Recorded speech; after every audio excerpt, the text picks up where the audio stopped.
राजधानी दिल्ली में स्थित रामलीला ग्राउंड एक बार फिर चर्चा में है। दरअसल पुरानी पेंशन स्कीम बहाली की मांग को लेकर तमाम राज्यों के शिक्षक और अन्य कर्मचारियों की भारी भीड़ यहां पर जुटी। National movement for old pension scheme के बैनर तले ये पेंशन शंखनाद महारैली आयोजित की गई थी। ऐसे में ओल्ड पेंशन स्कीम लागू करने की उठ रही मांग के बीच ये जानना जरूरी है कि आखिर क्यों ये कर्मचारी इसे लागू करने पर जोर दे रहे हैं। न्यू पेंशन स्कीम यानी एनपीएस से ये कितना अलग है। इसके साथ ही अगर सरकार ओपीएस लागू करती है तो सरकारी खजाने पर कितना बोझ बढ़ेगा।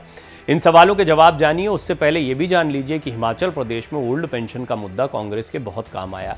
तभी से तय माना जा रहा था, मैंने कई रिपोर्ट्स में आपको ये बात बताई है कि कांग्रेस इसको आगामी आम चुनाव में एक बड़ा मुद्दा बनाने जा रही है। इसीलिए ओल्ड पेंशन की मांग के लिए अब एक दबाव भी बनाया जा रहा है। जब भी चुनाव आते हैं तो इस तरह की मांग बहुत तेज हो जाती है, चाहे वो शिक्षकों को परमानेंट करने की बात हो, ओल्ड पेंशन। आपने देखा इस तरह के आंदोलन, क्योंकि ये सरकार के खिलाफ बड़े मुद्दे के तौर पर आ सकते हैं और इससे सरकार को सतर्क होना पड़ता है। तो ओल्ड पेंशन का मुद्दा हिमाचल में बहुत भारी पड़ा था निश्चित तौर पर, इसीलिए अब इस आंदोलन को बड़ा रूप दिया जा रहा है। बहरहाल इसको समझते हैं, इसके पहलुओं को समझते हैं। केंद्र सरकार और गैर बीजेपी शासित राज्यों के बीच लंबे समय से नई और पुरानी पेंशन स्कीम को लेकर टकराव जारी है। इस खींचतान के बीच एक बार फिर से ओपीएस यानी ओल्ड पेंशन स्कीम की मांग को लेकर प्रदर्शन देखने को मिल रहा है। हालांकि सरकार पुरानी पेंशन स्कीम बहाली के पक्ष में नहीं है। सबसे पहले बात कर लेते हैं कि आखिर ओल्ड पेंशन स्कीम है क्या। आपको बता दें, ओल्ड पेंशन स्कीम के तहत रिटायर्ड कर्मचारी को अनिवार्य पेंशन का अधिकार मिलता है। यह रिटायरमेंट के समय मिलने वाले मूल वेतन का 50% होता है। यानी कर्मचारी जितनी बेसिक पे पर अपनी नौकरी पूरी करके रिटायर होता है, उसका आधा हिस्सा उसे पेंशन के रूप में दे दिया जाता है। ओल्ड पेंशन स्कीम में रिटायरमेंट के बाद कर्मचारी को वर्किंग एम्प्लॉय की तरह लगातार महंगाई भत्ता समेत अन्य भत्तों का लाभ भी मिलता है। मतलब अगर सरकार किसी भत्ते में इजाफा करती है तो इसके मुताबिक पेंशन में बढ़ोतरी देखने को मिलती है। अब न्यू पेंशन स्कीम को साल 2004 में लागू किया गया था और इसके दायरे में वो सरकारी कर्मचारी आते हैं जिनकी नियुक्ति 2004 के बाद हुई है। पुरानी और नई पेंशन स्कीम में जहां काफी अंतर है तो दोनों के कुछ फायदे और नुकसान भी हैं। इनमें सबसे बड़ा अंतर यह है कि ओल्ड पेंशन स्कीम के तहत पेंशन की रकम का भुगतान सरकारी खजाने से किया जाता है और इस स्कीम में पेंशन के लिए कर्मचारियों के वेतन से किसी तरह का कोई पैसा कटने का प्रावधान नहीं है। वहीं एनपीएस के दायरे में आने वाले कर्मचारियों की सैलरी से 10% की कटौती की जाती है। नई पेंशन स्कीम में जीपीएफ की सुविधा उपलब्ध होती है, जबकि पुरानी पेंशन स्कीम में यह सुविधा कर्मचारियों को मिलती है। नई पेंशन स्कीम शेयर बाजार पर आधारित है तो इसे लॉन्ग टर्म में रिटर्न बेहतर मिलने की संभावना रहती है। हालांकि कम रिटर्न की स्थिति में फंड घटने की आशंका भी बनी रहती है। सरकार की ओर से कहा जाता रहा है कि ओल्ड पेंशन स्कीम सरकारी खजाने पर बोझ बढ़ाने का काम करती है। इसे लेकर बीते सितंबर महीने में भारतीय रिजर्व बैंक ने अपनी एक रिपोर्ट भी जारी की थी, जिसमें इस बोझ के बारे में आंकड़ों के साथ जानकारी दी गई थी।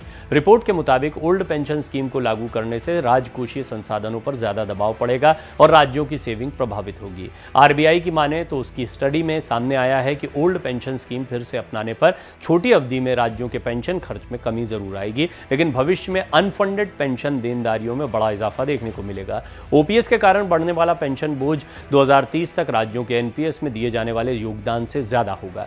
रिजर्व बैंक ऑफ इंडिया की स्टडी रिपोर्ट में बताया गया कि ओल्ड पेंशन स्कीम को अपनाने के बाद पेंशन पर होने वाला खर्च न्यू पेंशन स्कीम यानी एनपीएस के तहत अनुमानित पेंशन खर्च का 4.5 गुना बढ़ जाएगा। इसके कारण सरकारी खजाने पर पड़ने वाला बोझ भी बढ़कर 2060 तक जीडीपी का 0.9% तक पहुंच सकता है। केंद्रीय बैंक के मुताबिक ओपीएस को बहाल करने से राज्यों की वित्तीय हालत पर भी असर होगा और ये खराब हो सकती है। कांग्रेस ने रैली का एक वीडियो शेयर करते हुए सोशल मीडिया पर पोस्ट किया और लिखा, पुरानी पेंशन कर्मचारियों का अधिकार है। कांग्रेस की राज्य सरकारों ने पुरानी पेंशन बहाल की है, इसे लेकर हमारी नीति साफ है, कर्मचारियों को उनका हक मिलना ही चाहिए। मोदी सरकार पुरानी पेंशन बहाल करे, देश की सेवा करने वाले कर्मवीरों का सम्मान करे। देश के 5 राज्यों में लागू है पुरानी पेंशन योजना, इनके बारे में भी जान लीजिए। जैसा कि कांग्रेस ने स्पष्ट कर दिया, राजस्थान पुरानी पेंशन को लागू करने वाला पहला राज्य है। सीएम अशोक गहलोत ने 2023-24 में राज्य का बजट पेश करने के दौरान नई पेंशन योजना को खत्म करके पुरानी पेंशन को बहाल करने का ऐलान किया था। छत्तीसगढ़ कांग्रेस शासित राज्य है। इसी साल जनवरी में छत्तीसगढ़ के सीएम भूपेश बघेल ने बजट की घोषणा के बाद कर्मचारियों को नई और पुरानी पेंशन योजना को चुनने का विकल्प दिया। कैबिनेट ने फैसला किया था कि कर्मचारी नई पेंशन के लिए राज्य द्वारा किए गए योगदान और उस पर अर्जित लाभांश को जमा करने के बाद ओपीएस में वापस जा सकते हैं। झारखंड 1 सितंबर 2022 को झारखंड कैबिनेट ने पुरानी पेंशन योजना को बहाल करने की मंजूरी दी। हेमंत सोरेन सरकार ने अपने राज्य में ओपीएस को लागू करने का चुनावी वादा किया था। पंजाब के मुख्यमंत्री ने नवंबर 2022 में राज्य में पुरानी पेंशन योजना लागू की। पंजाब सरकार ने ओल्ड पेंशन स्कीम लाने के लिए सरकार की ओर से एक स्टडी टीम को भी 3 राज्यों राजस्थान, छत्तीसगढ़, झारखंड में भेजा था। हिमाचल प्रदेश, ये तो बहुत बड़ा मुद्दा था, आपको याद होगा हिमाचल के चुनाव में कितना बड़ा मुद्दा बना ये।